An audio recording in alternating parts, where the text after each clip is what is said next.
Ever wondered why people go on killing sprees? Are you interested in exploring the paranormal? Baffled by stories of previous lives? Well, so are we. In each episode, we'll be discussing the weird and wonderful stories of some truly confusing phenomenons and some horrific true crime cases. Find us on Facebook, Instagram and TikTok and join us every Tuesday wherever you listen to your podcasts. And be prepared to be totally and utterly perplexed.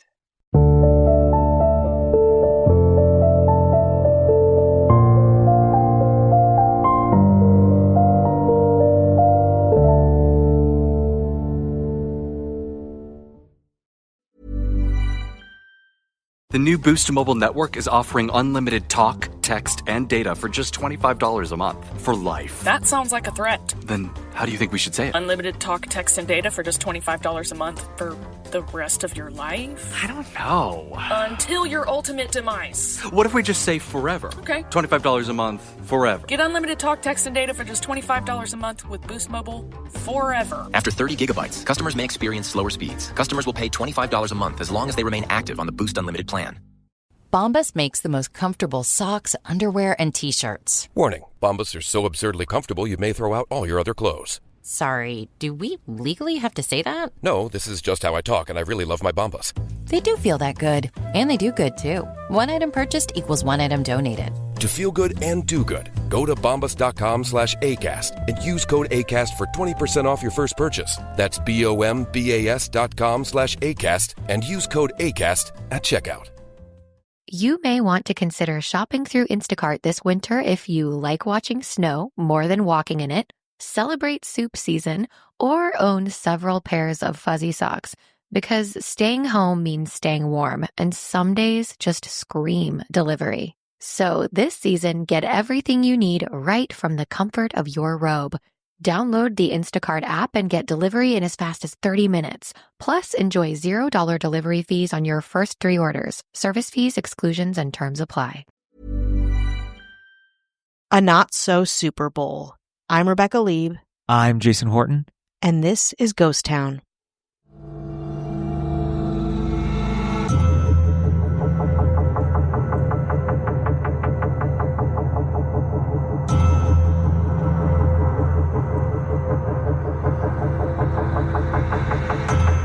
Barret Robbins, the enigmatic center for the Oakland Raiders, became the focal point of one of the most perplexing and talked about stories in Super Bowl history. His mysterious disappearance just days before Super Bowl 37 in 2003 left teammates, coaches, and fans in a state of shock and confusion. The Raiders, poised to face the Tampa Bay Buccaneers in what would have been one of the most anticipated games of the season, found themselves grappling with the absence of their Pro Bowl lineman, a key figure in their offensive strategy. So we're talking about the very strange and very mysterious disappearance of Barret Robbins. The Super Bowl was a week or so ago. I'm not a huge sports person, but culturally it's always very, very interesting, and it usually can be very, very dark, just like anything under the spotlight, entertainment. Yes. And imagine that the Super Bowl is in 2 days, and one of the players is just gone. Yeah, like a Travis Kelce is gone. You'd be like, yes, something like that. You'd be like, what? Now, keep in mind, it's 20 years ago, and a lot of things aren't as robust. Information, social media, and I would go as far as to say the full understanding of things like mental illness and addiction and such. So it's a pretty sad story, but just another very interesting story in the world of sports. Yeah, and I'd imagine that hadn't happened before and since. I don't, to go missing, you're already an elite athlete, it's already an intense situation. You qualified for the Super Bowl. You've made it to the Super Bowl, and then you go missing? Previous to this, he had been diagnosed with depression even back in his college days, and he was at the team hotel, the La Jolla Hyatt, and he just left with a group of men he didn't really know. He skipped the team breakfast, leaving his teammates confused, Later, you also miss the team's final walkthrough session, deepening the mystery of his absence. A lot's going on. There's a lot to wrangle, but they're also like, hey, man, where are you? Yeah. This is not just an ordinary game. No. And nobody knew where he was. So they initially thought that he may have even been kidnapped. Mm-hmm.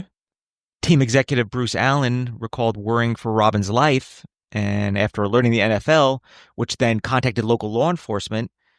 Meanwhile, Robbins was miles away, caught in a whirlwind of reckless behavior that left him barely aware of his own identity. Oh my God. So this guy's 6'3", about 325 pounds, and he was just bar hopping across San Diego, and even went as far as going into Tijuana, which is relatively close, but not that close considering the short amount of time he was gone, but a crucial amount of time he was gone. Yeah. And that's also, it's an ordeal. Like you are leaving one country into another, and it doesn't take a second. It's an hours long process. So he was drinking heavily and engaging with sex workers and doing drugs, and he was partying as, in a way, as almost if it was over and they already won. Here's the thing. At one point, he already thought they won the Super Bowl. Wow. It's a pretty dark place to be. And yeah. That's how far kind of gone he was. He thought they had already won and was talking about it as if he was celebrating. Yeah, that must have been so scary for everyone around him too, because I'd imagine, 20 years ago, you have text, you have a pretty robust communication, not like it is today, but not hearing from him or hearing indecipherable things, not knowing where your friend, your family, your teammate is a really hard thing to deal with. Also, and you now have to go and play in the Super Bowl. So, and also he's been a regular athlete for a while with some issues, but a relatively just professional athlete. So a lot of people are just under the assumption it's like, yeah, we're just all doing our job. Yeah. It's also probably hard to tell a very large grown man what to do in a way that's not offensive or condescending. Yeah, and also if he's not in his right mind, you don't know if you might spark something or a different kind of mental pathway. People can be volatile in that state. And also, kind of pre-game, he felt undermined when head coach Bill Callahan made last-minute changes to the game plan, shifting away from the power running game, a strategy Robbins excelled in, to incorporate more passing, which involved him a little bit less. This decision, made against Robbins' wishes and those of many teammates, left him feeling disheartened just 2 days before the biggest game of his life. As the day wore on, Robbins became increasingly detached from reality and his professional responsibilities. He later admitted that he couldn't recall where he went, who he went with, or what happened exactly during that time. The only clear memory, even 8 years later, was that he spent the entire day drinking. That's all he remembers is I was drinking. Wow.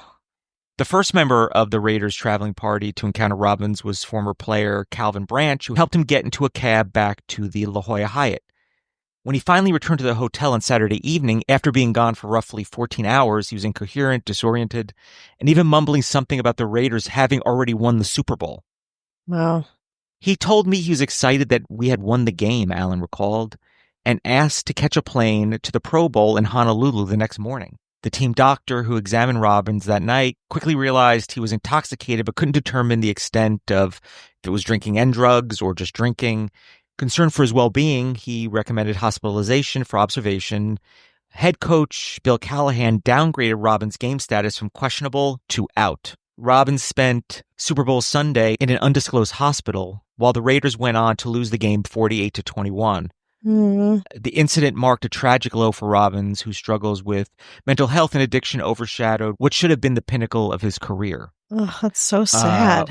A lot of the conversation of this back then, and people didn't realize, people were this was a huge thing, especially if you're like a Raiders fan, and they were like, how could this guy, such a rock star, and blow this off? I don't think people realize until much later his issues with mental illness and a lot of things happening. I think people just assume that he was just irresponsible where there was nothing else. It was just your own narcissism. And, the entertainers and athletes are paid a lot of money, but they're under a lot of pressure. And also, we talk about things like CTE and head trauma and stuff that are talked about more now rather than the 2003 lens. Yeah. So I think that's part of the thing is people that I discovered realizing like, oh, I thought he was just being a jerk, not realizing, oh, he had problems beyond just what problems you might have on a baseline level working under those conditions, which can be very difficult physically and mentally. Yeah.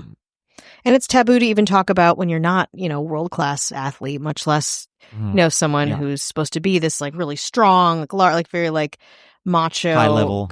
Yeah, exactly. Type of a person.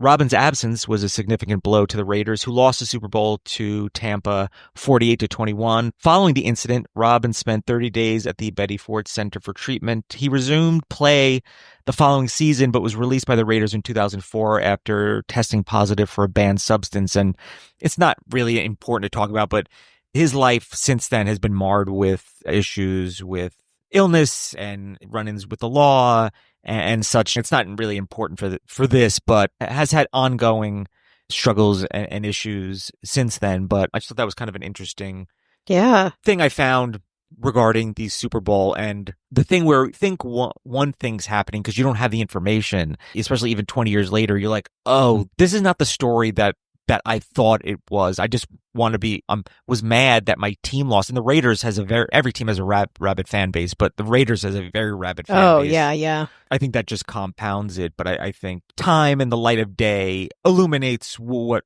really was going on.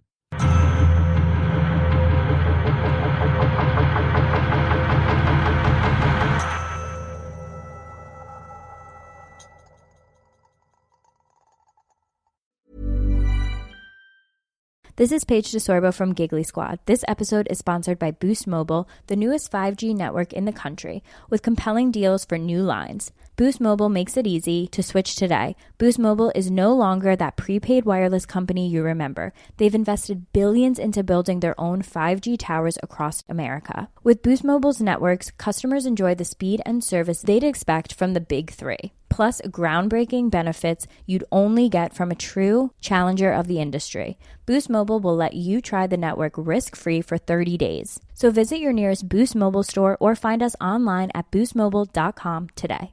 Will full coverage make me look cakey? Is my undertone neutral or is it cool? We get it. Finding the right foundation is hard. But with Il Makiage, it's easy to find your perfect match online. Customized for your unique skin tone and coverage needs. Plus, with Try Before You Buy, you can try your full size at home for 14 days.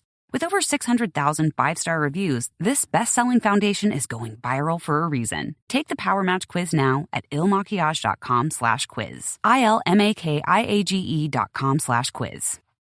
Renew your health and wellness purpose this new year with The Reset on Alo Moves, a curated weekly program of Pilates, strength, and step goals to kickstart your fitness journey. It's a 30-day week-by-week program, 3 days of Pilates, 2 days of strength, and 8,000 daily steps, plus bonus nutrition tips from Sakara. Plus, for only $99, you get a year's worth of access to Alo Moves, on-demand, full studio experience wherever you are. Get moving today at alomoves.com.